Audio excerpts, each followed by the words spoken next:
Meus amigos, sejam todos muito bem-vindos à tertúlia de novembro de 2025 da Academia de Medicina de São Paulo. Aos que estão aqui presentes e aos nossos confrades que estão online à distância. Essa tertúlia é uma tertúlia diferente, que foi basicamente criada nessa gestão e que visa homenagear os vencedores do Prêmio Academia de Medicina de São Paulo 2025.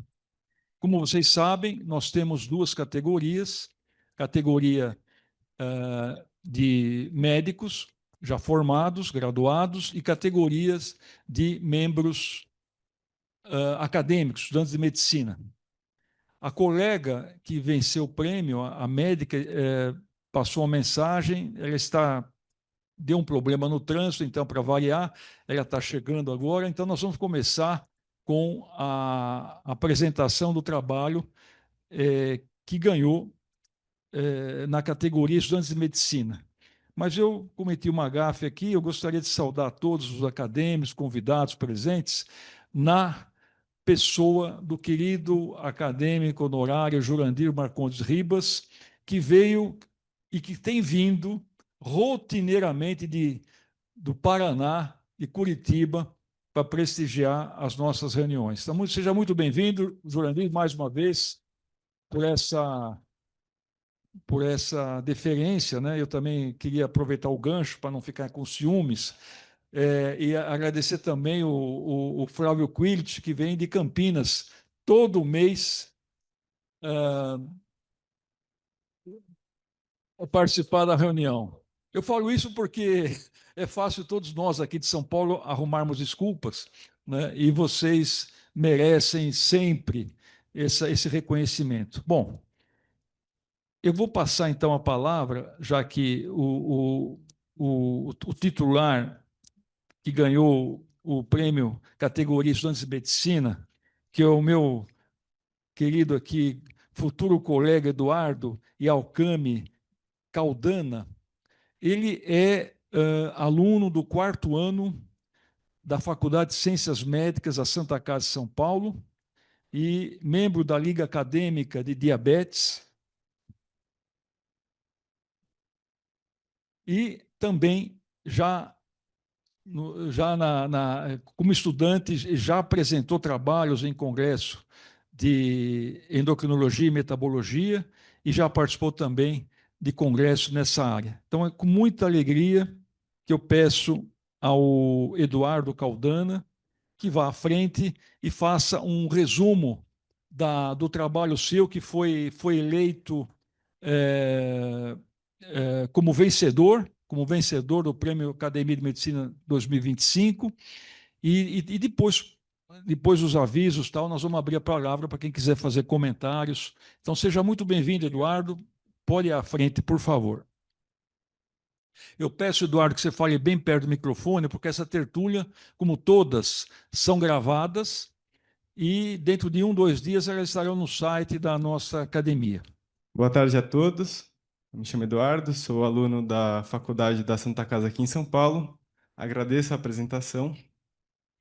E hoje vou apresentar o nosso estudo científico, que se intitula Comparação da glicemia da 1 hora e 2 horas no teste oral tolerância à glicose para diagnóstico da hiperglicemia intermediária e diabetes mellitus tipo 2 em adolescentes com obesidade.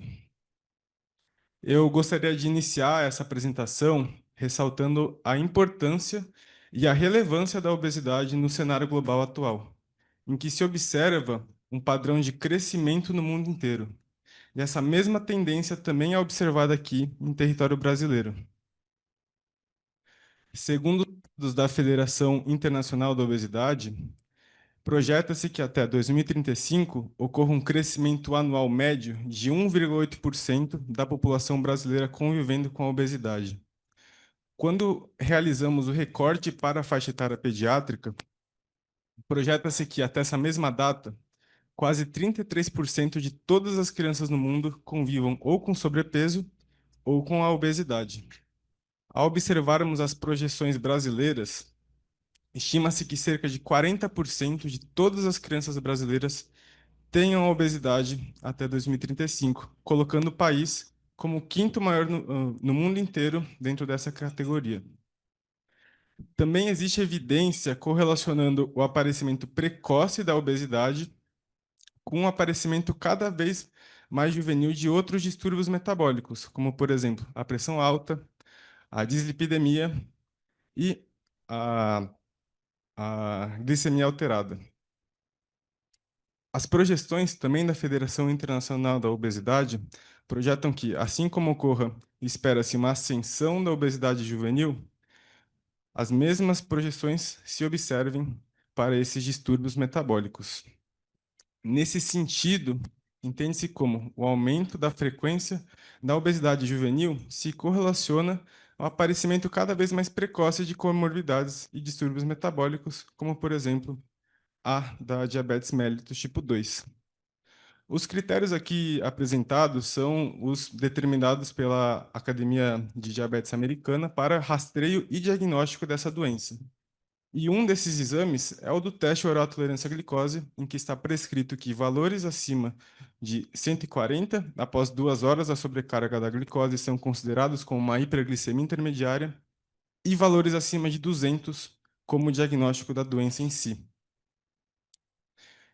Porém, recentemente, no início do ano passado, a IDF, a Federação Internacional da Diabetes, soltou um posicionamento a respeito de um novo ponto de corte dentro desse mesmo exame.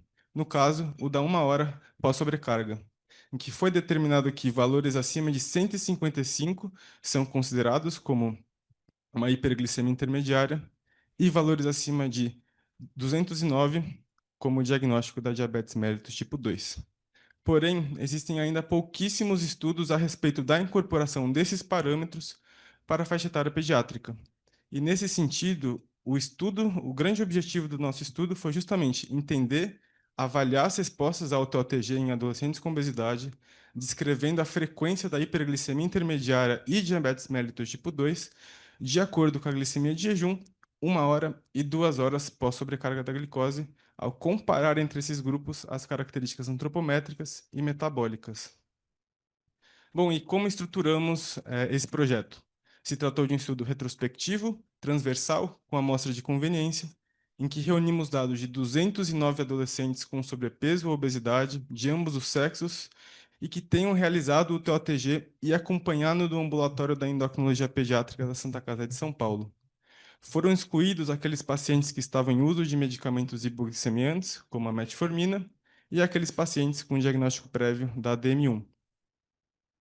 Classificamos então esses pacientes em 4 grupos conforme a resposta glicêmica que apresentavam no TOTG, que foram, primeiro, aqueles sem nenhuma alteração no exame.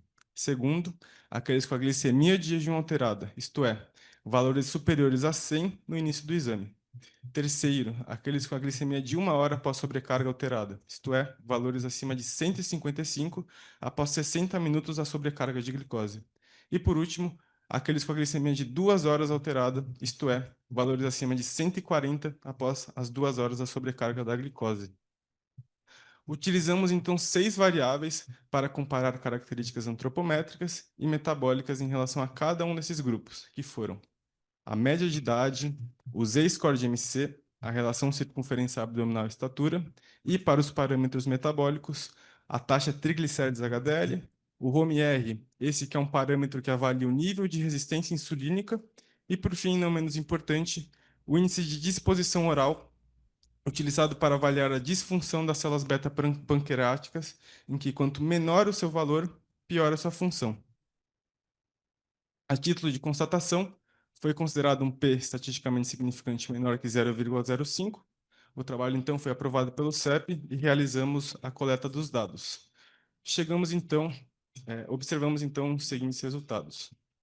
Da nossa população de 209 adolescentes, 141 eram meninas, o que representa cerca de 67% da nossa amostra, contra 68 meninos, o que representa 32% da nossa casuística.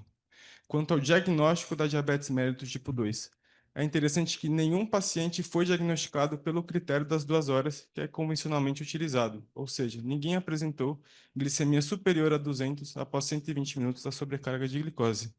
Porém, um paciente teria o diagnóstico por esse critério da 1 hora. Esse dado por si só já é interessante, justamente porque evidencia como a incorporação desse critério poderia deixar de fazer com que um paciente escapasse do diagnóstico. Ou seja, um paciente que antes não era considerado de risco passaria a ser. Quanto à classificação dos nossos grupos, 17 pacientes se enquadraram no grupo da glicemia de jejum alterada, 12 pacientes no grupo da 1 hora alterada e 10 no grupo das 2 horas alteradas. Essa tabela ilustra a comparação entre cada uma das 6 variáveis em relação a cada um dos 4 grupos estudados. E o que podemos notar? Primeiro, da média de idade, ela foi desde 12,5 até 15, com uma média de cerca de 12,6 anos. Tanto o Z-score de MC quanto a relação circunferência abdominal-estatura, todos os grupos apresentaram valores alterados em relação ao que está prescrito pela OMS. Quanto à taxa triglicérides HDL, os grupos de glicemia de jejum alterada, 1 hora e 2 horas tiveram valores acima do que é considerado normal, e o mesmo padrão se observou no HOME-R. Por fim, quanto ao índice de disposição oral, os grupos da 1 hora e 2 horas tiveram valores menores. Os gráficos a seguir, eles ilustram justamente a comparação de cada uma dessas 6 variáveis em relação a cada um dos 4 grupos. Primeiro, no gráfico da esquerda, podemos notar que todos os grupos com alteração, seja o da glicemia de jejum alterada, 1 hora e 2 horas pós sobrecargas alterados, eram mais velhos do que aqueles pacientes que não tinham nenhuma alteração no exame. Porém, quando observamos tanto o Z-score de MC quanto a relação circunferência abdominal-estatura, não se observou diferença entre cada um dos grupos. Sob a taxa triglicérides HDL, apenas o grupo da 1 hora teve valores alterados em relação aos demais. Porém, o grupo das 2 horas teve um padrão semelhante, quase dando significância estatística. Mas podemos atribuir a essa não conclusão por conta do N reduzido. Sobre o HOME-R, apresentou padrão semelhante ao da idade, isto é, os 3 grupos com alteração tiveram valores superiores àqueles sem nenhuma alteração no exame, sugerindo então que esses pacientes têm um maior nível de resistência insulínica. E por último, no gráfico aqui à direita, quanto ao índice de disposição oral, o grupo da 1 hora e 2 horas tiveram valores menores do que os demais grupos, sugerindo que eles têm maior disfunção das células beta-pancreáticas. De todos esses dados coletados, é interessante discutirmos alguns tópicos. Primeiro, sobre a frequência de alteração da glicemia dentro da casuística encontrada. No nosso caso, o grupo da 1 hora se assemelhou ao grupo das 2 horas, sendo de 5,7 e 4,7, respectivamente. Quando observamos dados da literatura, encontramos uma alternância justamente nessa frequência encontrada. Nesse primeiro estudo realizado em adolescentes italianos com obesidade, observa-se que 10% da população apresenta 1 hora alterada e 8,7% as 2 horas alteradas. Porém, nesse segundo estudo aqui à direita, realizado em adolescentes hispânicos nos Estados Unidos com obesidade, quase 35% da amostra apresentou alteração na 1 hora. E o que isso sugere para nós? Talvez o papel genético e fatores ambientais possam justificar essa variabilidade encontrada na frequência entre cada população estudada. Sobre os parâmetros metabólicos, reforçando o que observamos nos resultados, foi interessante que o grupo da 1 hora, quanto das 2 horas após sobrecarga, tiveram piores índices metabólicos, o que foi avaliado pelo HOME-R aumentado e menor índice de disposição oral, sugerindo que esses grupos têm tanto maior nível de resistência insulínica quanto maior disfunção das células beta. Quanto aos parâmetros antropométricos, o que chamou nossa atenção foi que não observamos diferença no Z-score de MC e na relação circunferência abdominal entre cada um dos grupos, que esses dois são parâmetros que avaliam justamente a gravidade da obesidade. Porém, ao observarmos os grupos com alterações metabólicas, no caso da 1 hora e 2 horas, esses grupos eram mais velhos do que os demais grupos. E o que isso pode sugerir para nós? Que talvez o tempo de exposição da obesidade, ou seja, o tempo que o adolescente convive com a doença, pode ser um fator preditivo maior de risco à evolução à doença do que a gravidade da obesidade em si. Por fim, Uma limitação de nosso estudo foi de que se tratou de um estudo retrospectivo e transversal, em que, de fato, não acompanhamos se esses pacientes realmente evoluíam para o diagnóstico da diabetes mellitus. Porém, esse estudo, realizado em casuística semelhante à nossa, acompanhou ao longo de 8 anos se pacientes com uma hora ou não alteradas realmente evoluíam a doença. E o que eles notaram? Primeiro, que no ponto inicial, aqueles com uma hora alterada já apresentavam pior índice de disposição oral, ou seja, tinham pior função das células beta, achado esse que vai ao encontro do que encontramos em nosso estudo. Sobre a progressão a diabetes mellitus tipo 2, 8,2% da casuística evoluiu para a doença, com aqueles com uma hora alterada, contra 1,3% daqueles que não apresentavam uma hora alterada. Achados esses que corroboram com a nossa hipótese. E, portanto, o que podemos concluir? Que sim, de fato, esse ponto de corte da uma hora superior a 155 pode ser um fator preditivo de risco à evolução ADM2 em adolescentes com obesidade, justamente por esses grupos apresentarem piores índices metabólicos. E, portanto, poderia ser uma nova ferramenta utilizada para rastreio e diagnóstico dessa doença cada vez mais relevante na nossa sociedade. Eu gostaria de finalizar, agradecer a atenção de todos aqui presentes. É uma honra poder estar recebendo esse prêmio. Agradecer também à doutora Carolina Pelliciari, que me ajudou muito durante todo o projeto, e a doutora Cristiane Costa, minha orientadora, professora titular também na faculdade, que sempre me apoiou durante toda a elaboração do projeto. Obrigado. Muito grato, Eduardo Caldana, pela sua apresentação e pela sua tranquilidade. Você vai longe na medicina, viu? Parabéns. Por favor, fique à vontade, pode começar a degustar sua alimentação. Agora eu queria colocar a colega para trabalhar um pouquinho aqui também, que foi a premiada na categoria médicos formados. É a doutora Laura Goldfarb Cirino. Ela é médica oftalmologista, formada pela Pontifícia Universidade Católica de São Paulo. Atualmente está no 3º ano da residência de oftalmologia na Faculdade de Medicina da Universidade de São Paulo, e onde também realiza o seu doutorado em órbita e plástica ocular.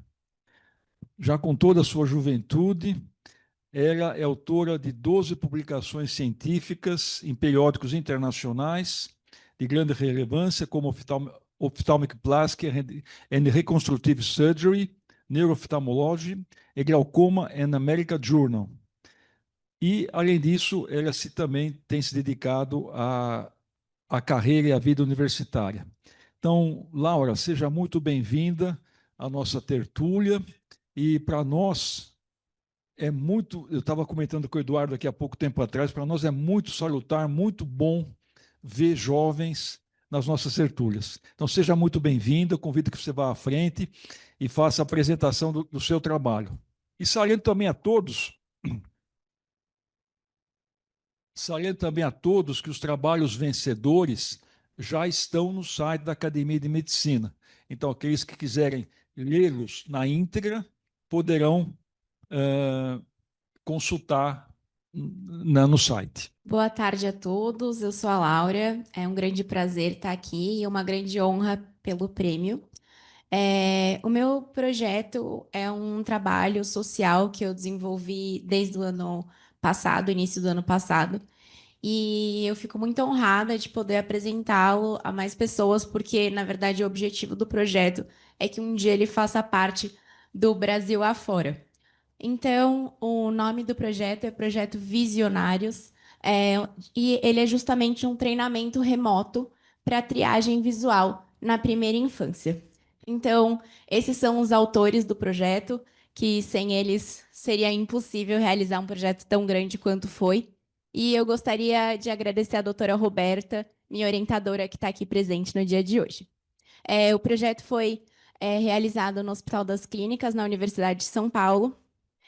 Bom, o objetivo do projeto é justamente avaliar a eficácia de um programa remoto de treinamento visual para educadores na condução de triagem visual para crianças de 2 a 5 anos, com foco na saúde ocular, além da acuidade visual.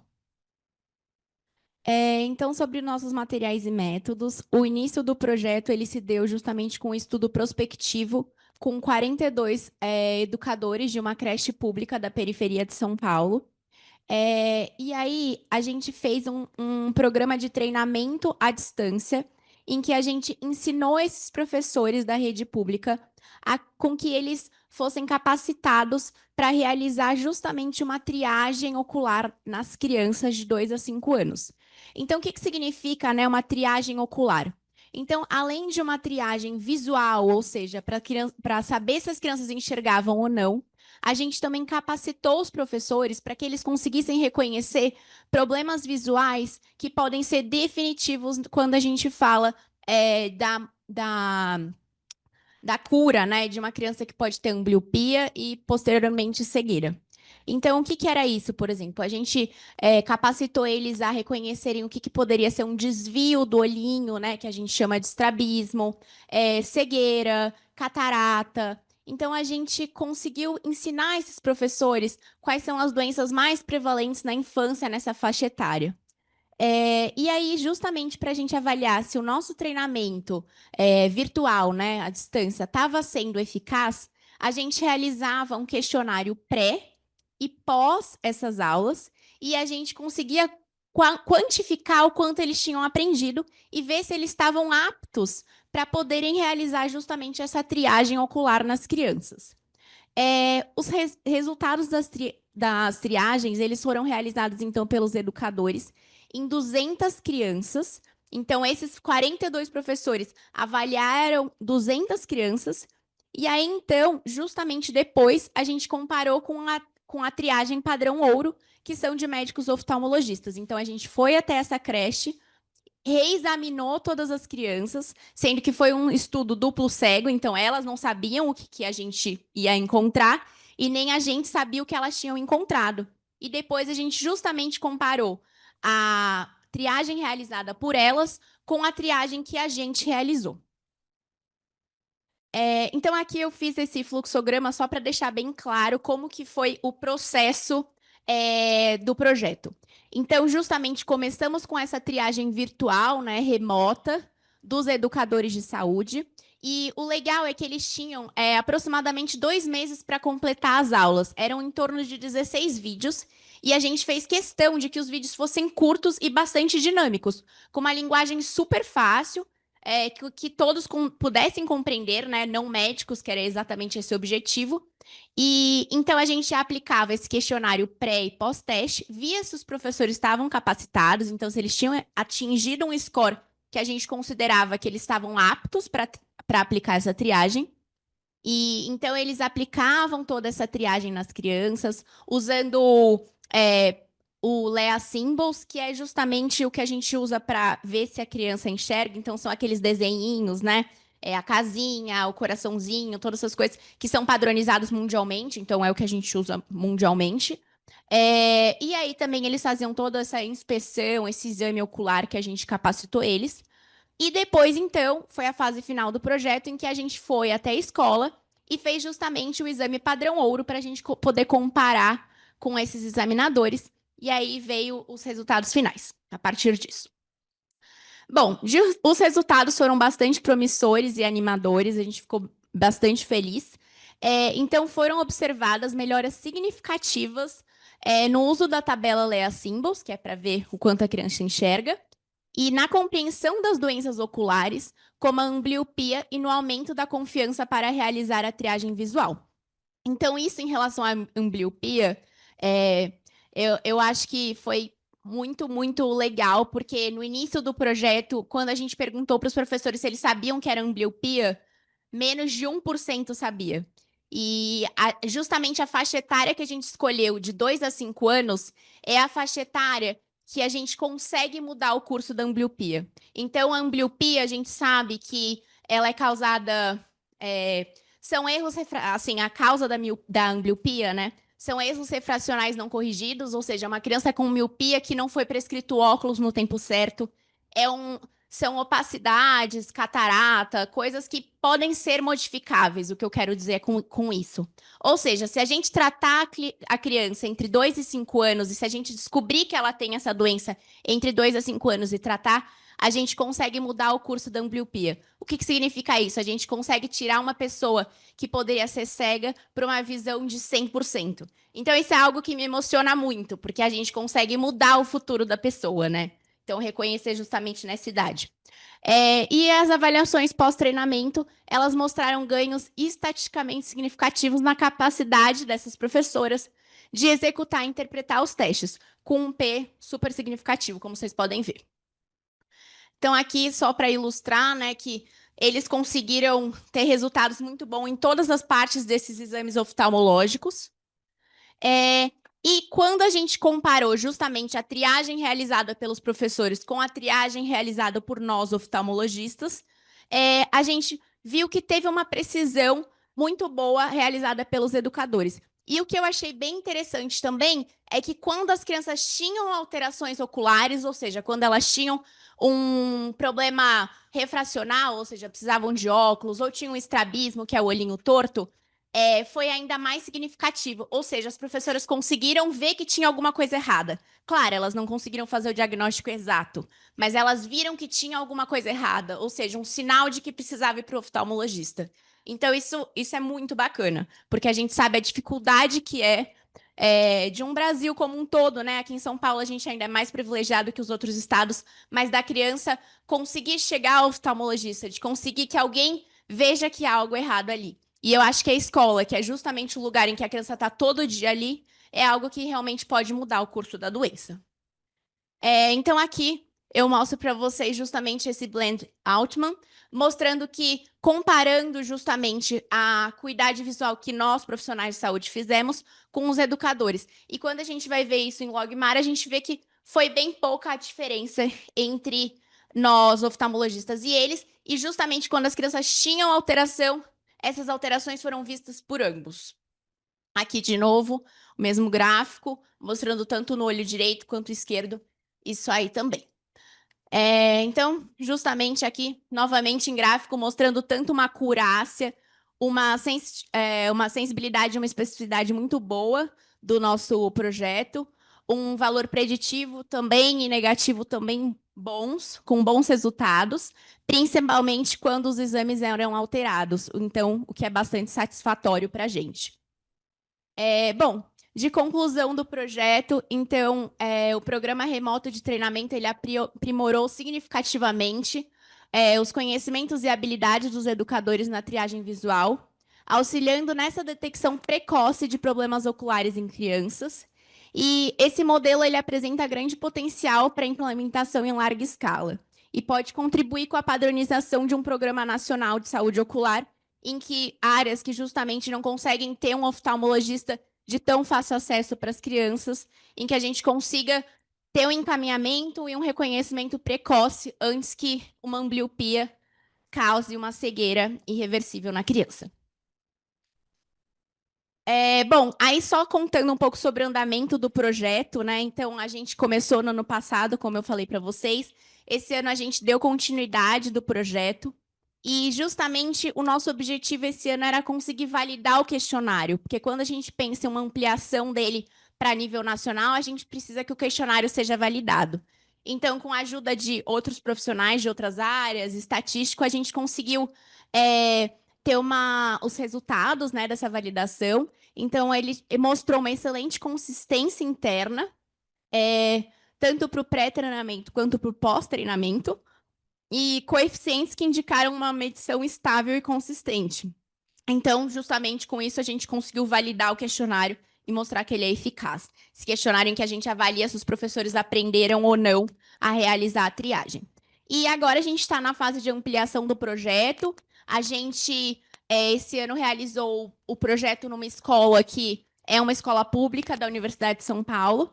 E também a gente juntou com o projeto de Olho nos Olhinhos, que é um programa nacional, mas que a gente realizou justamente no Hospital das Clínicas. Então é isso, eu trouxe umas fotos para vocês, para ilustrar o nosso projeto. Então, aqui tem as fotos da gente gravando os vídeos, mostrando para o professor passo a passo de como ele deveria realizar o exame. Então, aqui a gente gravou no Hospital das Clínicas. Ali são os slides que a gente também mostrou para os professores, explicando de uma linguagem bem fácil e simples. E aqui foi a fase que a gente foi na escola, foi muito, muito gostoso. A gente chamou acadêmicos de medicina, foram também vários oftalmologistas, residentes, e foi um projeto muito legal, porque a gente conseguiu unir diversas faixas etárias, diversas especialidades, e a gente foi em 3 ocasiões na creche para a gente conseguir fazer essa validação do questionário. Bom, é isso, muito obrigada, e é um prazer enorme estar aqui com vocês. Muito obrigado, Laura, pela sua apresentação. E realmente, para nós da academia, e a mim particularmente, é muito legal, muito bom a gente ver jovens que se dedicam à pesquisa, a trabalhos. Nós estamos vivendo uma época em que as entidades médicas brigam, né, lutam há muito tempo, inclusive um dos grandes defensores disso é o nosso acadêmico Antônio José Gonçalves, que é presidente da Academia da Associação Paulista de Medicina. Seja muito bem-vindo, Antônio. Então é muito bom a gente, quando vê vocês apresentando trabalhos, a gente fica feliz porque nem tudo está perdido, né? Num país onde praticamente é quase que o líder mundial em faculdade de medicina, uma formação precária, onde cerca de 50% dos egressos não têm acesso à residência médica, e se não tem acesso a uma residência médica reconhecida, muito menos a essa iniciativa científica.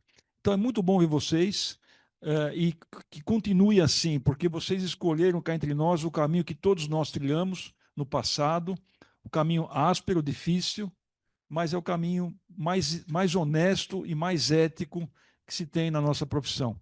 Então, eu convido agora o presidente, o coordenador, presidente da comissão que avaliou os trabalhos, que nós fôssemos à frente e entregássemos, então, o certificado de apresentação, perdão, certificado de premiação a ambos aí. Eu queria também salientar que os trabalhos recebidos foram recebidos por pseudônimo. A comissão avaliadora não sabia nem de onde era e nem quem eram os autores, tá? E depois que foi revelado os autores. Então, convido os dois, primeiro o Eduardo e depois a Laura. Vamos à frente. Antes de entregar os prêmios, eu passo a palavra ao nosso querido acadêmico Flávio Antônio Quilles. Faça algumas considerações sobre o prêmio, você que foi da comissão. É uma honra muito grande para a Academia de Medicina de São Paulo estar já há 2 anos atribuindo esse prêmio. Esse é um prêmio muito importante nesse momento da medicina, e ele valoriza jovens que estão estudando, valorizam novos médicos, jovens médicos. E vocês puderam ver o exemplo hoje da qualidade que a gente tem. Então, isso é maravilhoso. Então, é uma honra para nós termos vocês aqui. Seus trabalhos estão de parabéns, Eduardo, Laura, tá? E foi um grande prazer, não é trabalhoso, não, foi um grande prazer estar comandando essa turma toda aqui que trabalha para conseguir, porque não é fácil escolher qual é o melhor, tá? Todos são merecedores, vocês acabaram sendo os premiados, mas o nosso parabéns. E esse prêmio, o berço começou em 24 e a criança está crescendo, certo? Eu acho que logo seremos adultos e esse prêmio só tende cada vez mais a crescer e a contribuir para a medicina de um modo geral. Parabéns a vocês, viu? Nós é que agradecemos. Muito obrigado.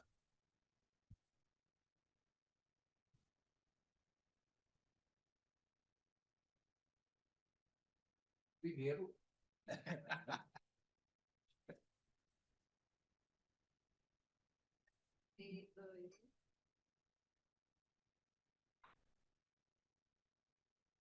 Tudo de bom. De novo. Parabéns. Parabéns, Paulo. Mas boas parabéns. Muito parabéns. É seu.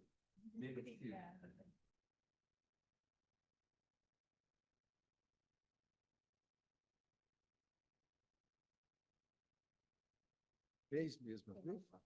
Até. Ah.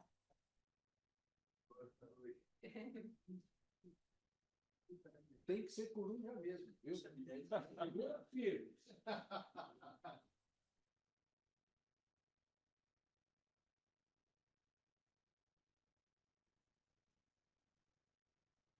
Bom, eu convido a todos, então, aos palestrantes que se sentem e que vão degustando aí a alimentação.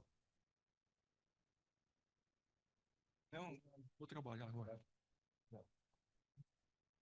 Bom, esse aqui é um tempo, enquanto vocês continuem degustando aí o nosso almoço, eu vou fazer aqui rápidas considerações, tentar ser rápido, porque cada vez mais a academia, através dos seus membros, está sendo muito pujante. Então, eu vou tentar ser bem rápido aqui. Aqui é a Academia de Medicina, através dos membros da Academia de Medicina.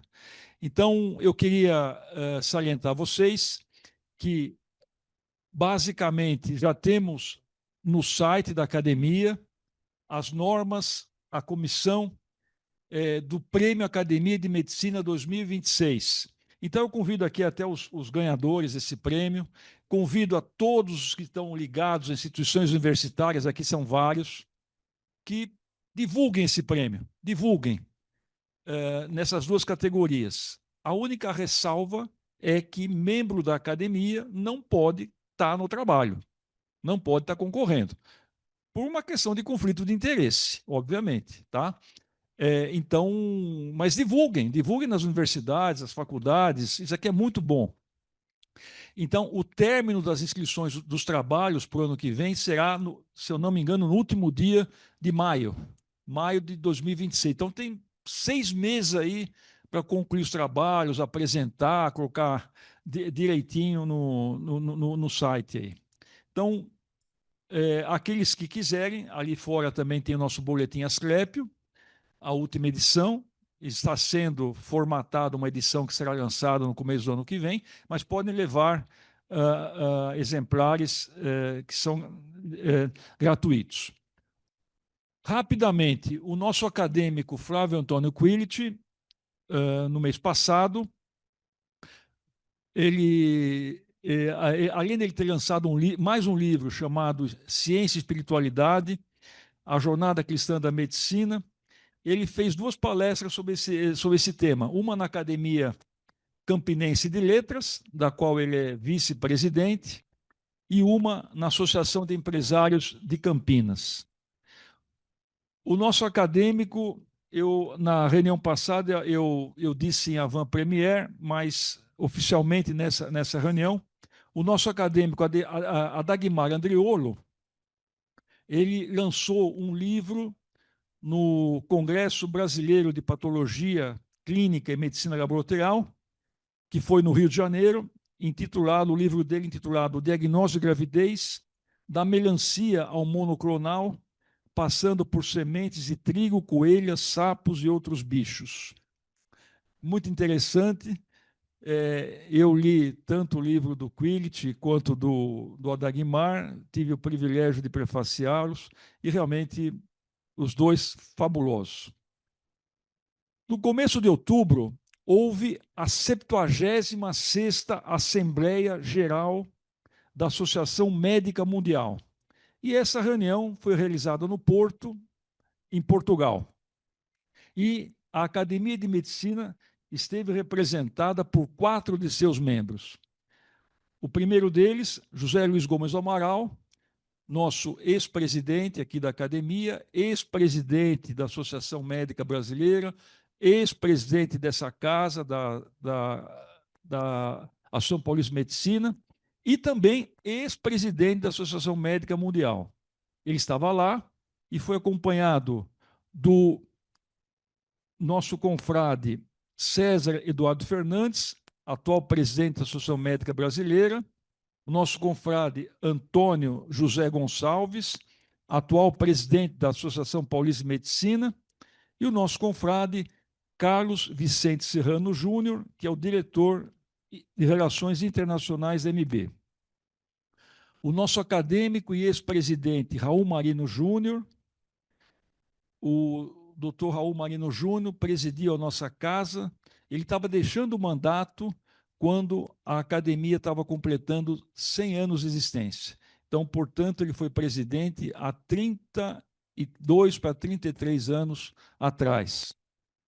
Ele fez uma palestra na Academia Cristã de Letras, da qual o nosso querido Juarez é o presidente atual, intitulada A Religião do Cérebro. Isso foi também no começo do mês passado. O nosso acadêmico Cláudio Roberto Cerneia foi conferencista no Congresso Americano da Academia de Otorrinolaringologia e Cirurgia de Cabeça e Pescoço.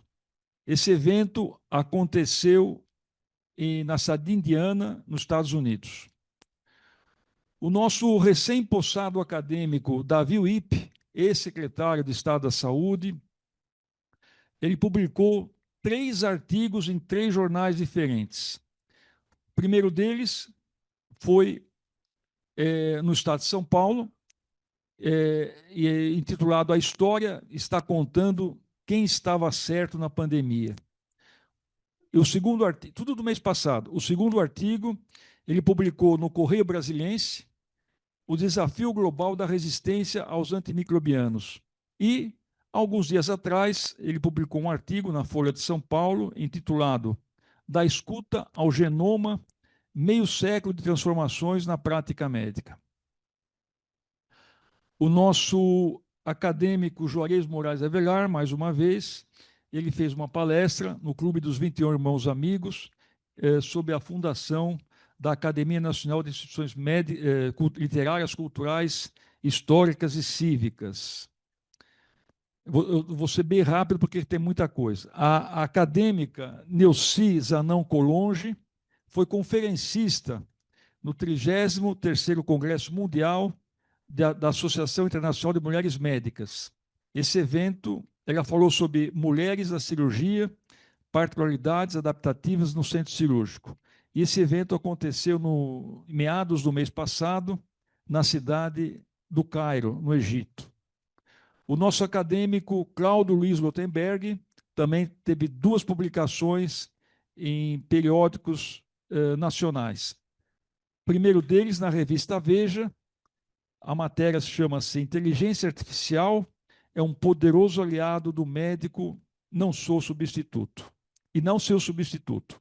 E um outro artigo, há 2, 3 dias atrás, no jornal Estado de São Paulo, que intitulou Conselho Federal de Medicina em Foco, decisões que se afastam da prática. Esses artigos estão no site, todos esses artigos que eu estou citando são acessíveis no site da nossa entidade também, através do link. O nosso acadêmico Paulo Manuel Pego Fernandes, membro da diretoria, ele, representando a disciplina de cirurgia torácica do Hospital das Clínicas, recebeu o prêmio Euríclides Jesus Zerbini. Ele foi coautor de um trabalho e esse trabalho foi premiado no 19º Congresso Brasileiro de Transplante de Órgãos, que foi realizado no mês passado em Fortaleza. Além disso, o Paulo Pego Fernandes, ele foi palestrante no Simpósio Internacional de Insuficiência Cardíaca, e ele falou sobre dispositivos de assistência ventricular no Brasil. Esse evento aconteceu aí há poucos dias atrás, no HCOR, no edifício Adib Jatene, e teve como moderador o nosso acadêmico, também honorário, Fábio Jatene. Por falar nesse congresso de Fortaleza, de transplantes de órgão, o nosso outro acadêmico, emérito, Noedir Antônio Grupo Stolf, ele foi palestrante, ele falou sobre ressecção pulmonar após transplante cardíaco ortotópico bicaval, e também foi moderador e debatedor de mesas nesse evento. O acadêmico João Sampaio de Almeida, tudo isso aqui, pessoal, é de um mês para cá.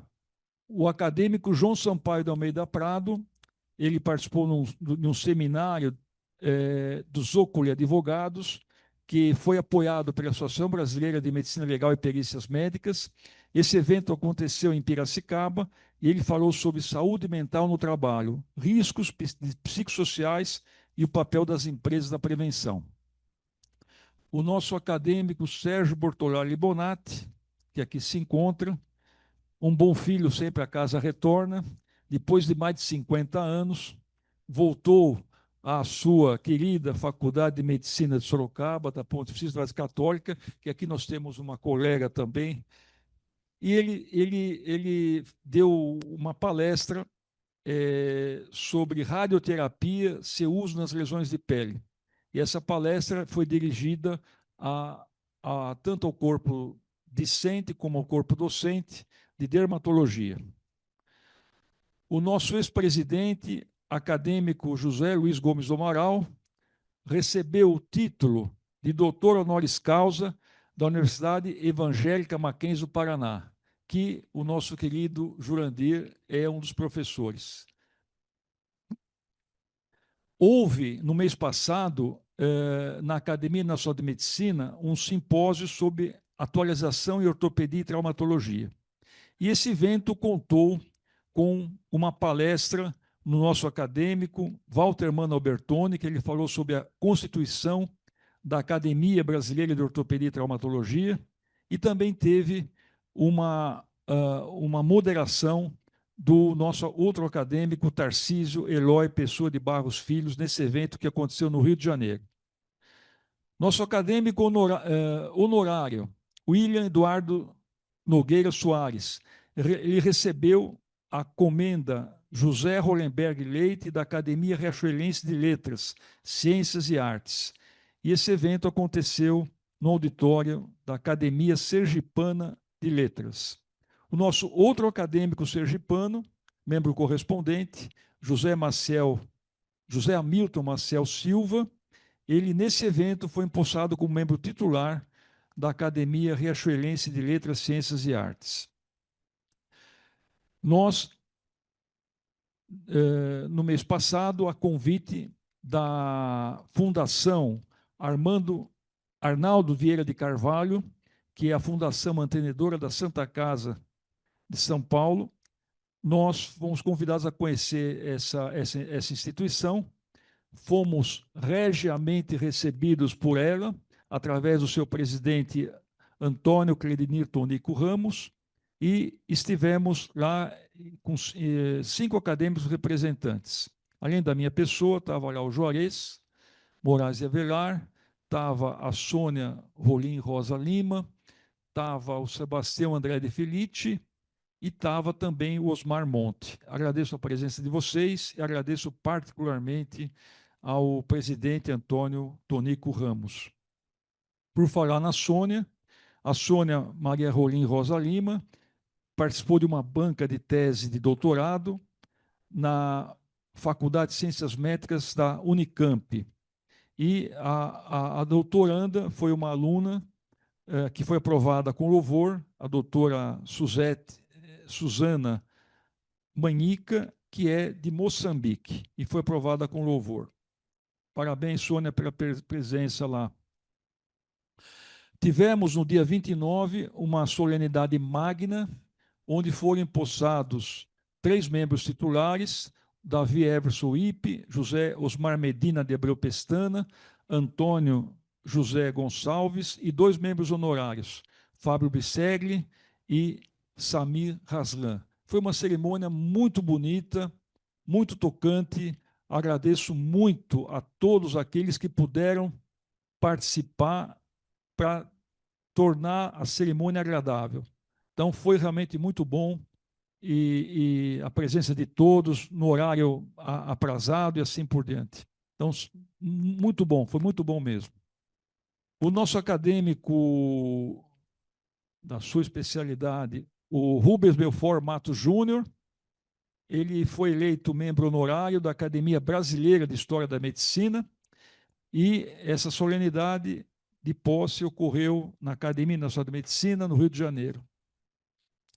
O nosso acadêmico Ramiro Coleoni Neto, membro da diretoria, ele participou ontem de um podcast que foi promovido pela Associação Médica do Paraná, sobre demografia médica, o problema das vagas de residência. E o nosso querido Ramiro Coleoni, ele esteve ao lado, nesse fórum, do Dr. José Irangalo, que é o presidente do Conselho Federal de Medicina, e do Dr. José Eduardo Dossi, que é o diretor científico da Associação Médica Brasileira.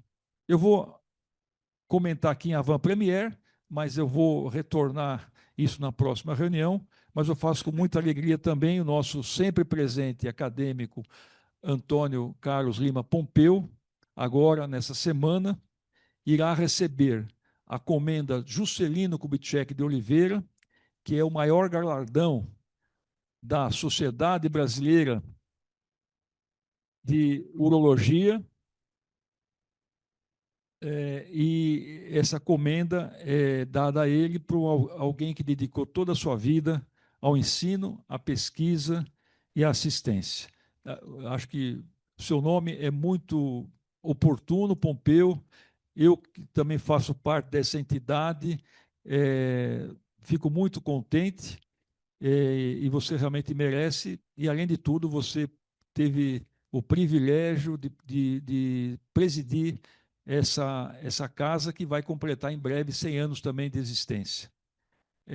Queria salientar também, aqueles que não sabem, por que Juscelino Kubitschek de Oliveira. Juscelino Kubitschek de Oliveira é o patrono da... Quando eu estava na diretoria, participei de várias, inclusive lá da SBU, o Dr. Koff, que foi um presidente do Rio Grande do Sul, Walter Koff, ele resolveu por bem dar esse título a ele, né? Porque pouca gente sabia que ele era médico e que era urologista. Aliás, foi um dos primeiros uropediatras do Brasil. Viu? E para aqueles que quiserem se aprofundar no Juscelino médico, no site da Sociedade Brasileira de Urologia tem um livro sobre Juscelino Kubitschek de Oliveira, patrono da Sociedade Brasileira de Urologia. Então, convido a todos que se aprofundem nisso, e parabéns, Pompeu, por mais essa comenda, e também a Ana, que está sempre do seu lado, a nossa colega aí. Parabéns também, Ana. Bom, eu estou quase terminando, sendo bem rápido aqui. Faremos, no dia 29 de novembro, o último sábado deste mês, um almoço de confraternização no restaurante Liló, que fica ali na Vila Clementino, perto da Escola Paulista de Medicina. Como tudo aqui na Academia de Medicina, é por adesão. Esse almoço ele é para acadêmicos e para convidados, para quem quiser participar. É só aderir, não tem problema nenhum. E eu só peço o seguinte: como o espaço lá não cabe 4.000 pessoas, então que façam adesão até o dia 15 desse mês, porque nós temos que reservar o espaço lá. O ano passado nós fizemos lá, foi muito agradável, e estamos repetindo esse ano por decisão da diretoria. E também agradeço muito nesse ensejo o querido confrade Walter Mana, que não se encontra presente, porque ele está em Brasília, não pôde participar, mas eu faço questão de agradecê-lo por ter intermediado essa nossa confraternização. Como todos estão sabendo, nós estamos em pleno andamento de um edital de renovação de membros da academia. Então, passamos pela primeira etapa, que foi a inscrição, avaliação curricular, e nós estamos agora com 5 membros, 5 colegas, concorrendo para 4 vagas de titulares, e 2 colegas que estão concorrendo para a vaga de membros honorários. Como eu sempre faço e sempre enalteço, eu vou aqui enaltecer a presença dos que estão concorrendo, que estão aqui nessa tertúlia hoje, sem cunho nenhum político, simplesmente para agradecê-los. Muito pelo contrário, eu quero agradecer a todos que têm feito realmente uma campanha que deixaria os nossos políticos com vergonha. Com vergonha. Então, eu queria começar aqui pela minha direita, a doutora Cristiane Koch, que está aqui presente. Muito obrigado pela presença. Venha sempre, não é a primeira vez, venha sempre. Agora, começando pela minha esquerda, de lá para cá, o nosso colega Sérgio Zimmermann, presente. O nosso colega que já esteve na tertúlia passada também, Antônio Carlos Palandri Chagas. O nosso colega que também tem estado presente, perdão, eu pulei um aqui, o Antônio Macedo Júnior. E um outro colega que já foi aprovado hoje pela diretoria por unanimidade e será, daqui a um mês, será a Assembleia Geral de Homologação, que é o Ivan Tcheconello, como membro honorário. Eu queria, assim, destacar uma coisa para vocês. Existem, nesse concurso, algumas cadeiras que têm candidato único. O candidato único, pelo Estatuto da Academia, não é já ganhou. Não é já ganhou. Ele tem que ter maioria mais um de membros que votem nele. Então, ele tem que trabalhar um pouco para conseguir voto.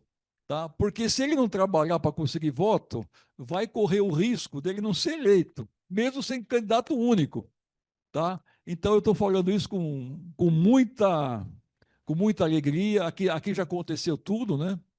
Até teve candidatos que foram tão bem votados, os dois, que nenhum ganhou, porque não formou maioria absoluta. Então, eu queria assim dizer para vocês, não fiquem na zona de conforto e mantenham, obviamente, a campanha assim de alto nível que aliás, todo mundo tem feito até então. Graças a Deus nunca teve baixaria aqui.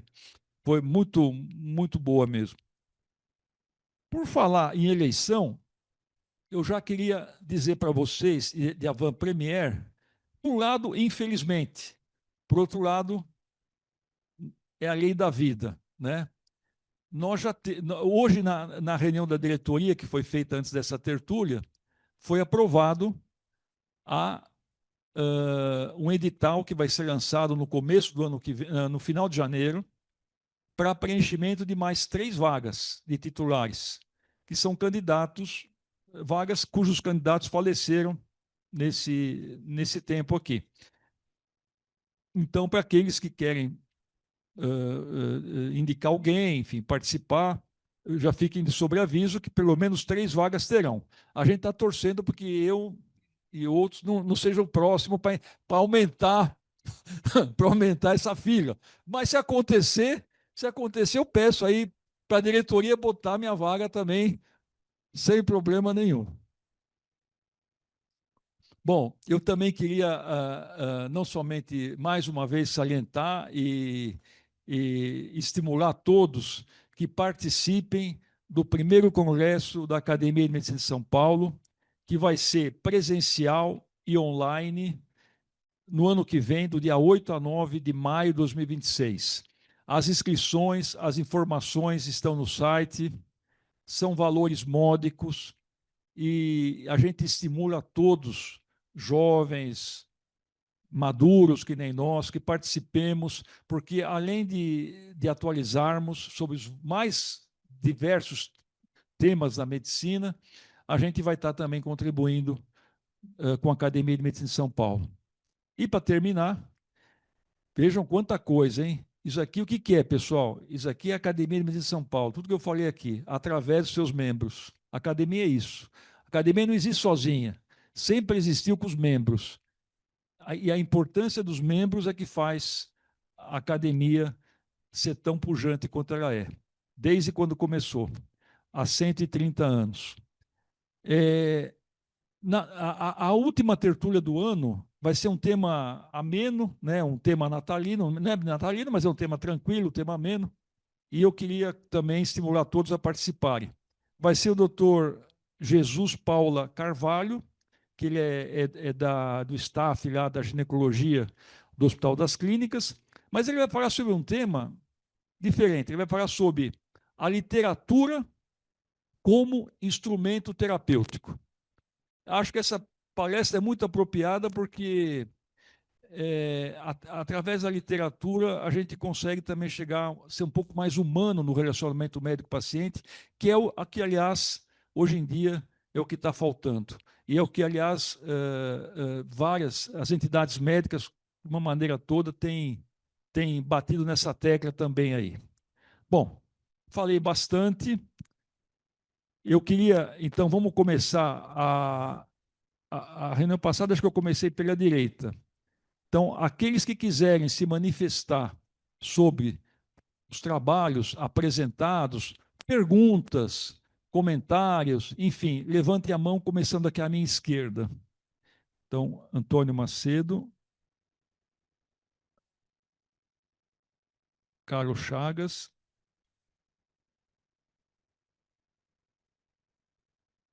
Ivan Tcheconello,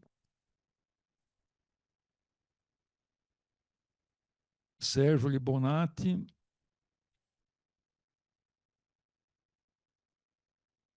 agora à minha direita, de lá para cá, Rui Teles, acadêmico Rui Teles, Mário Santoro, Juarez Avelar, mais alguém? Marilene Rezende Melo. Então, como eu peço sempre, vamos ser objetivos nas perguntas e comentários, e, por gentileza, não tenham medo do microfone, falem bem perto dele por causa da gravação, pois quando a gente vai rever a tertúlia, a gente percebe que aqueles que falaram mais longe do microfone, acaba a voz não saindo. Então, Antônio Macedo Júnior, com você a palavra. Muito obrigado. Para mim foi uma satisfação, né, ver essa iniciativa da academia estimulando a participação de alunos, residentes. Eu acho que essa integração que nós vivenciamos no ensino da medicina, na formação de novos líderes, novos médicos, é o que nos motiva como médicos, e eu fico muito satisfeito que a academia também tem essa aptidão. Gostei dos dois trabalhos, mas eu vou fazer uma pergunta para a doutora Laura, que o que me chamou a atenção no trabalho foi uma característica que nós, pessoalmente, na Unifesp, também desenvolvemos, inspirados por outros modelos existentes na instituição, que é a associação com o trabalho de terceiro setor, com o trabalho, esse projeto Visionários, e colocando no enseio também da ciência, da pesquisa, da promoção de conhecimento. Então, nós, especificamente, criamos o Instituto Cacau, Centro de Apoio da Criança por Anomalia Urológica, onde nós atendemos pelo SUS 300 pacientes por mês, mas temos alunos de medicina, de residentes, fellows e também alunos da psicologia da PUC. A psicologia da PUC tem estágios dentro dessa instituição. Então, eu queria cumprimentar por essa iniciativa e depois eu gostaria de conversar pessoalmente, porque me atraiu muito a possibilidade da gente fazer uma triagem. Imagine que se 300 crianças passam por uma avaliação urológica pelo SUS encaminhado, se a gente puder fazer também essa triagem, treinando tanto alunos que passam por lá, os psicólogos que fazem treinamento e atividades com a criança, estão fazendo manuais de higiene e consciência corporal. Então, meus cumprimentos a você, aos seus orientadores, e muito obrigado por essa oportunidade de ver que essa semente do terceiro setor ela é cativante. E se ela está inserida no ensino, na pesquisa e na produção científica, ela atinge o seu ápice. Muito obrigado. Obrigado, Antônio, por essa colocação. Eu vou pedir aqui aos nossos premiados que vão anotando os comentários pertinentes a cada um de vocês. Depois, no final, eu vou passar a palavra a cada um para que eles possam fazer um resumo geral do que foi comentado sobre cada trabalho particularmente. Então, agora, a palavra ao doutor Antônio Carlos Palandri Chagas. Muito obrigado, senhor presidente, prezados colegas acadêmicos. Primeiro de tudo, é uma satisfação enorme como educador de medicina e como mentor de ligas de cardiologia, ver a forma com que esse jovem da nossa Escola Coirmã Santa Casa de São Paulo fez a apresentação. Eu, recentemente, no Congresso Brasileiro de Aterosclerose, também 2 jovens da Santa Casa foram ganhadores do prêmio exatamente de iniciação científica. Portanto, meus parabéns, trabalho maravilhoso. E eu quero dizer a você que essa área, a nós cardiologistas também tem um interesse muito grande, porque a obesidade passa a ser um grande problema, né, professor Leopoldo? Também da cardiologia e a síndrome metabólica. Então, parabéns, continue firme. A nossa querida doutora Laura, eu queria dizer que esse seu projeto tem muito que ver com o projeto que, igualmente com o professor Antônio Macedo, na Escola Paulista, nós desenvolvemos na nossa Faculdade de Medicina do ABC, que é o projeto Coração do Estudante. O projeto Coração do Estudante, ele é um projeto no qual nós ensinamos as crianças das comunidades e das escolas infantis da rede pública como são os fatores de risco para a doença cardiovascular. E treinamos essas crianças, porque essas crianças vão levar o que? A mensagem para seus pais. São multiplicadores. E isso nós constituímos um projeto, nós já treinamos ao redor do nosso estado mais de 60 mil crianças em várias escolas públicas. E da mesma forma que o professor Macedo também colocou, nós gostaríamos muito de poder, nesse treinamento que nós fazemos de fatores de risco cardiovascular, fazer o exame que vocês fazem. Porque nós vamos conseguir, no mesmo projeto, anexar uma atividade tão importante. Eu aprendi muito com esse projeto de doutora Laura. Portanto, estou também aberto para essa conversa futura. Parabéns aos dois e parabéns à academia por promover atividades como essas. Muito obrigado, Carlos Chagas, pela sua intervenção. E eu fico feliz por essa tertúlia estar podendo aproximar áreas difíceis, talvez, de outra maneira de se aproximar. Então, quem sabe, quiçá isso realmente resulte em soma, né? Em soma. Então, agora eu passo a palavra para o nosso ilustre colega Ivan Ticonello. Bom dia a todos os acadêmicos aqui presentes. Eu vou ser rápido, porque agradecer essa indicação inicial para entrar na academia, que começou hoje, de maneira especial ao meu amigo Flávio Quirich, pelo seu esforço para que eu fizesse isso. Muito obrigado. E realmente é uma honra estar aqui nessa entidade tão antiga. Embora, como Leopoldo, nascido no Rio Grande do Sul, hoje, depois de 52 anos em São Paulo, eu me considero um paulista. E 50 anos do Hospital das Clínicas também. Então, eu me considero um paulista hoje, a minha esposa é paulista. Eu quero cumprimentar os dois trabalhos. Primeiro, pelo aspecto social dos dois. Os dois trabalhos são trabalhos de Secretaria de Estado. Trabalhos de Secretaria de Estado. Não é só de diagnóstico. É um trabalho que as pessoas devem assumir na Secretaria de Estado, na educação e outras áreas, e mesmo de ministério. Então, meus cumprimentos aos dois. Obrigado. Muito obrigado, doutor Ivan. Muito obrigado. Sérgio Bortolai Libonati. Eu não quero fazer nenhum comentário, só quero cumprimentar os vencedores, parabéns pelos trabalhos. Descobri que a minha colega também é formada em Sorocaba, o que me deixou mais envaidecido.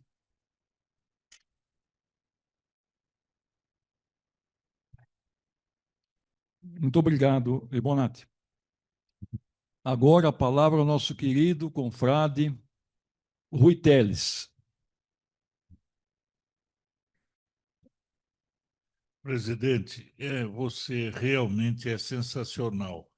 Traz para a tertúlia de dezembro, do Natal, Jesus.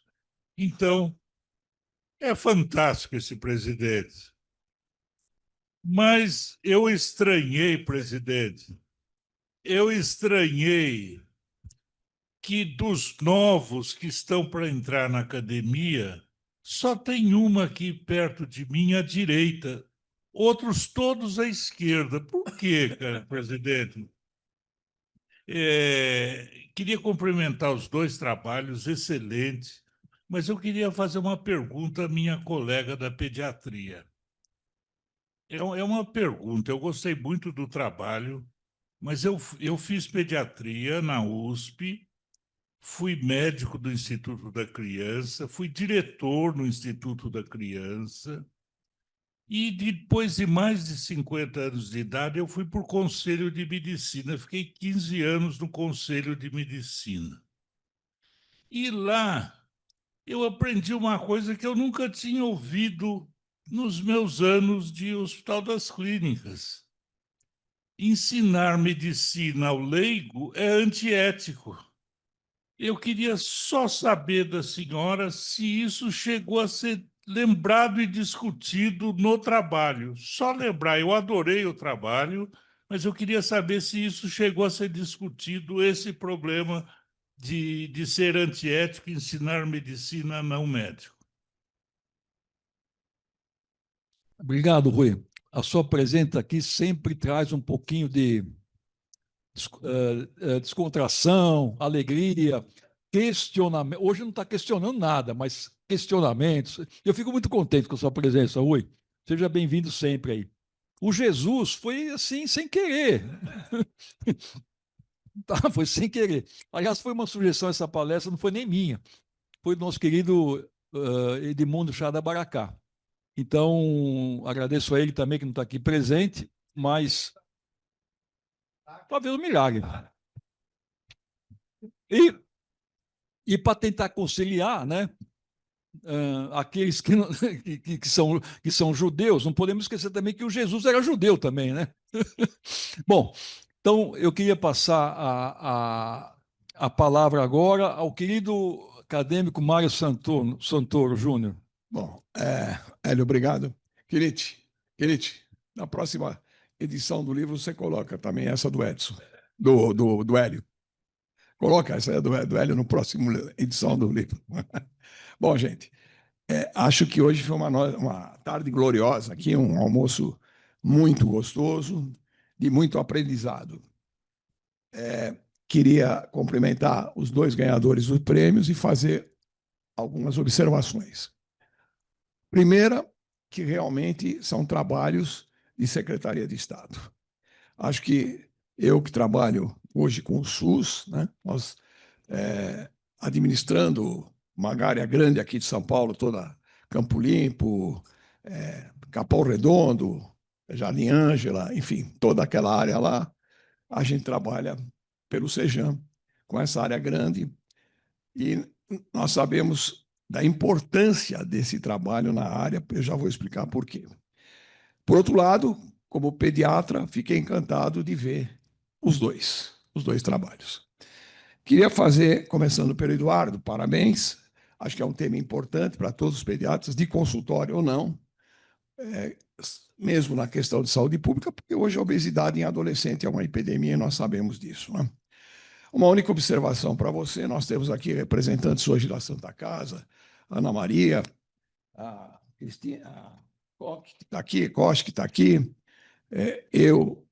quem mais? A Sônia, enfim, somos oriundos, o Antônio Gonçalves, ilustre, também oriundo da Santa Casa, fazer uma observação que talvez valha se você for fazer alguma publicação.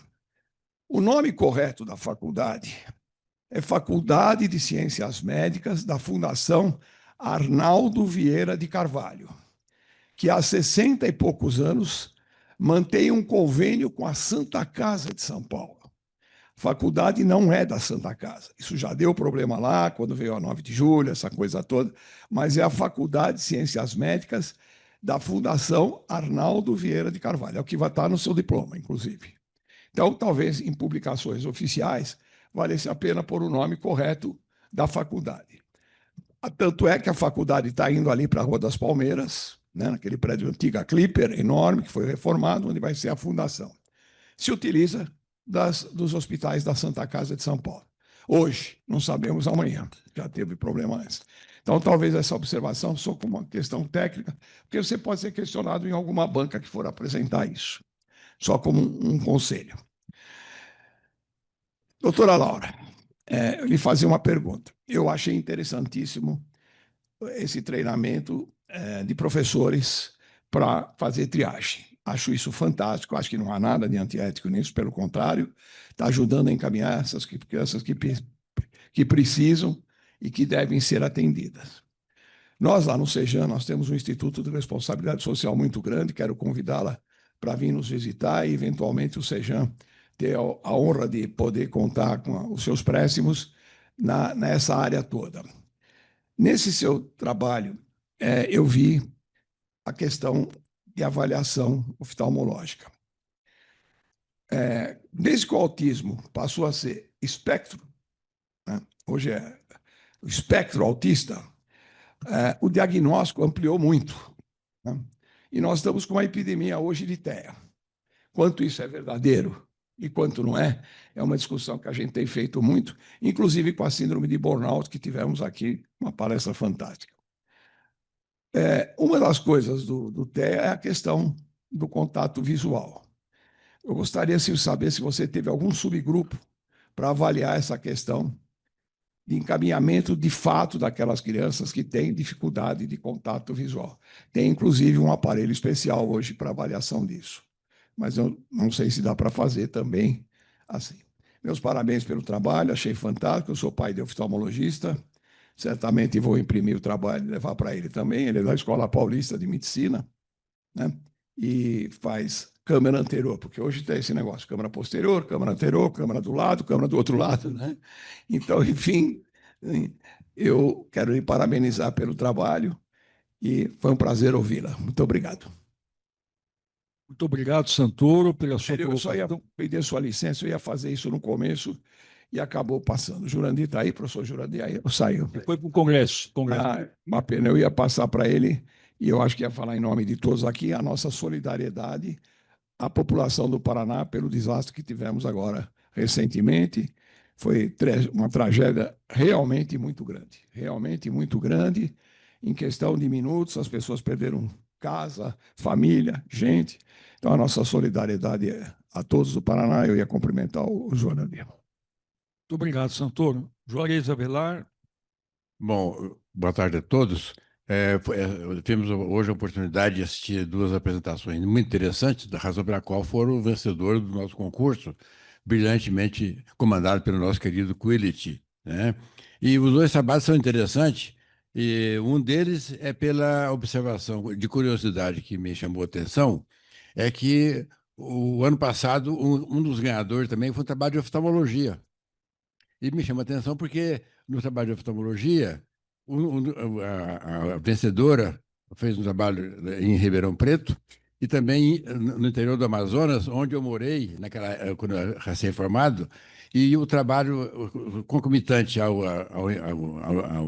ensino da medicina para a população leiga, o nosso trabalho lá, a frequência era tão grande de paciente com problema oftalmológico, e que o nosso trabalho não era só médico, e sim social, para minimizar o sofrimento daquela população carente de informações referentes a isso. De forma que eu vejo com muito bons olhos, muita naturalidade, e pela coincidência, que é uma área muito excitante, muito provocativa da medicina, que é a oftalmologia, né?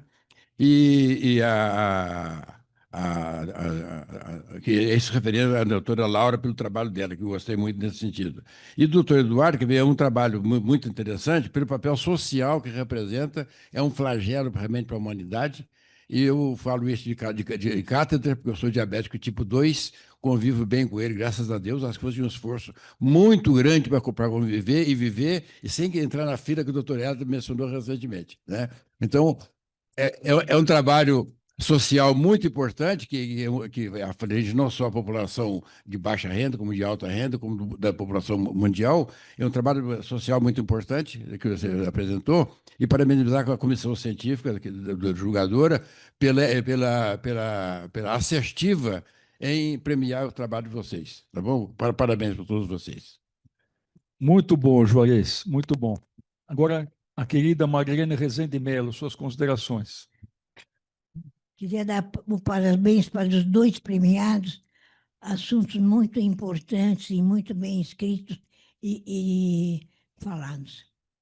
Eu fiz também residência de pediatria na USP, Laura, alguns aninhos para trás, assim, ó. Mas a gente, quando pensa em oftalmologia, a gente sempre pensa nos adultos, né? Se os adultos precisam usar óculos, não precisa, se enxerga de longe, se enxerga de perto, mas não das crianças, né? Que idade tem essas crianças que você fez a sua pesquisa? 2 a 5 anos. Parabéns, então. Muito obrigado, Marilene, pela sua intervenção. Agora eu vou passar a palavra para o Eduardo Caldana, que faça as suas considerações finais, e, na sequência, a doutora Laura. Eu gostaria primeiro de agradecer a todos pelos comentários e elogios. Fico verdadeiramente muito feliz de estar representando a faculdade e a Irmandade aqui. E respondendo ao Dr. Mário Santoro, acho que o jeito que a gente se refere à Santa Casa é justamente pelo carinho que a gente acaba criando com...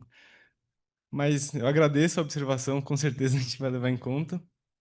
E queria finalizar agradecendo de novo a toda a organização. É realmente uma honra receber um prêmio de uma entidade tão tradicional e prestigiada aqui em São Paulo e que fomenta, justamente com esses prêmios, a produção de trabalhos científicos que cada vez é mais desvalorizada aqui no Brasil. Então, agradeço de novo e parabenizo todos também pela organização.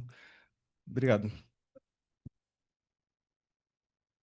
Obrigado, Eduardo, pela sua presença e pela sua premiação uma vez mais.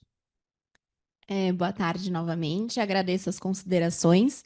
Em relação aos outros projetos sociais que vocês manifestaram o interesse de que tenha o Visionários associado, isso é totalmente possível, porque, como eu disse, a gente criou, também respondendo outras dúvidas, né, sobre justamente se não é um treinamento médico para não médicos, não, de forma alguma. A gente não está querendo formar oftalmologistas que não são oftalmologistas, que não são médicos, de forma alguma. O que a gente quer é conseguir capacitar pessoas não médicas, com linguagem não médica, com capacitações que sejam possíveis para leigos, que eles reconheçam problemas que podem ser oftalmológicos e que saibam e ajudem a encaminhar. Uma vez que a gente sabe que no Brasil é difícil o acesso à população no geral ao oftalmologista, então não é todo mundo que consegue ir anualmente ao oftalmo, inclusive crianças, o correto é isso, né? A gente sabe que a Sociedade Brasileira de Pediatria ela tem a regulamentação, né, a orientação de como deve ser a rotina oftalmológica das crianças e que muitas crianças não têm acesso a isso. Então, justamente, a nossa ideia é com que os professores, eles não sendo médicos, eles consigam ajudar a reconhecer as crianças que precisam de maior urgência num atendimento oftalmológico. Então, isso justamente pode ser usado para outras áreas, então não precisam ser exatamente educadores, né? Podem ser psicólogos, enfermeiros. Então, sim, é possível aplicar em outros projetos sociais, as aulas já estão prontas, o material já está todo pronto.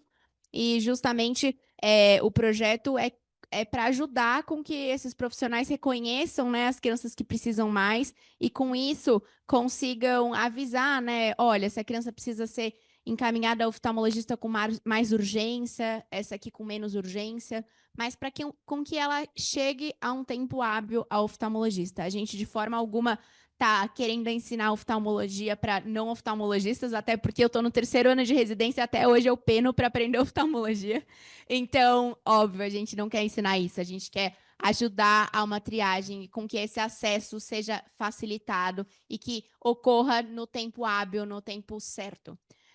Sobre a dúvida de que idade a gente faz de 2 a 5 anos, que é justamente o período que a gente considera um período ambliopizante. Então, se a gente não trata a ambliopia nesse período, ela pode causar uma cegueira irreversível. Então, uma pessoa que poderia ter uma visão de 100%, infelizmente, pode não ficar com essa visão.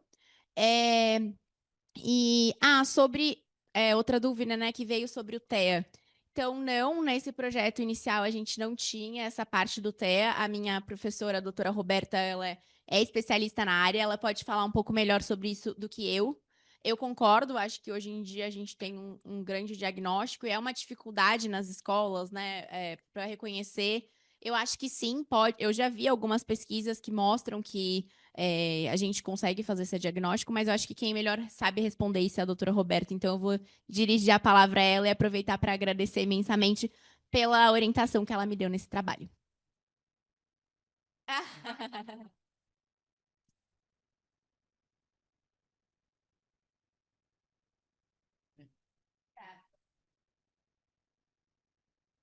Boa tarde a todos, aos acadêmicos. Agradeço em nome da Laura pela premiação. Para mim foi uma grande alegria, porque o mérito é absolutamente todo dela. A Laura, quando era R1, me pegou num corredor lá do nosso ambulatório e veio com esse sonho de pesquisa.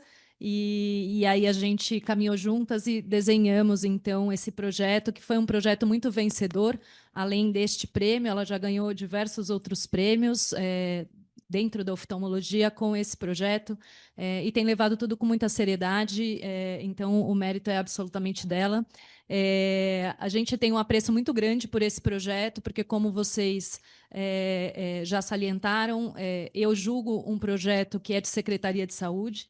Existe uma tentativa do Conselho Brasileiro de Oftalmologia tentar unificar tantas boas experiências e iniciativas que o terceiro setor traz, mas que fica tudo muito ou pontual ou descentralizado, e cada um faz de um jeito.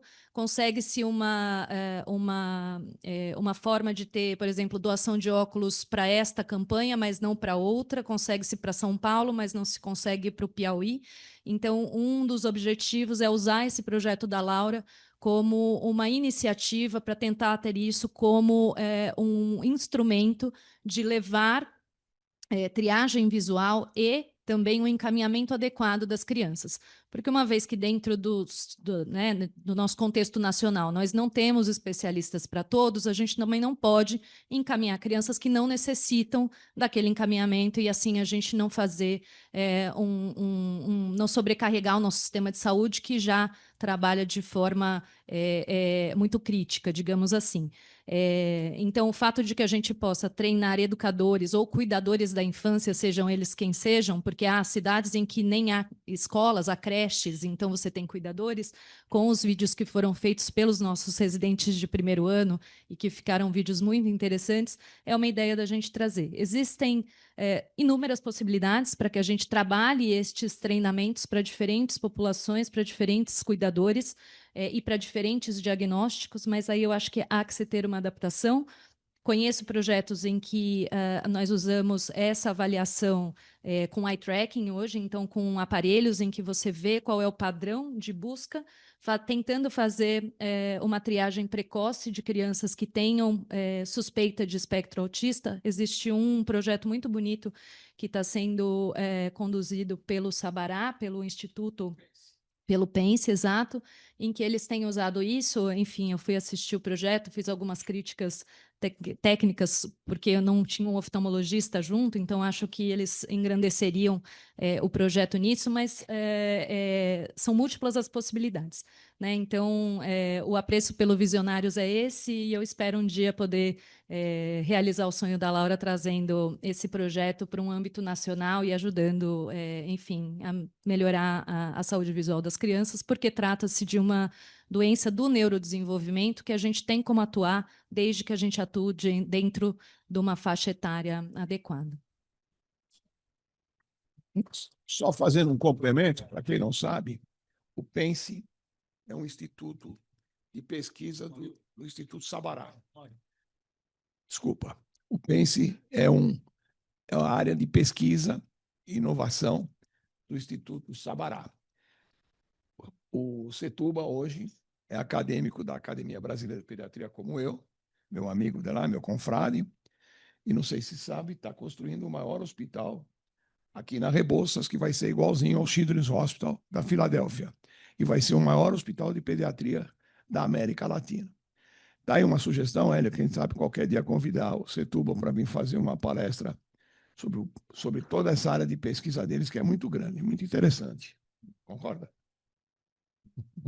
Muito obrigado. Obrigado, doutora Roberta, pela presença. Bom, estamos concluindo a reunião, 2 horas, 14 horas.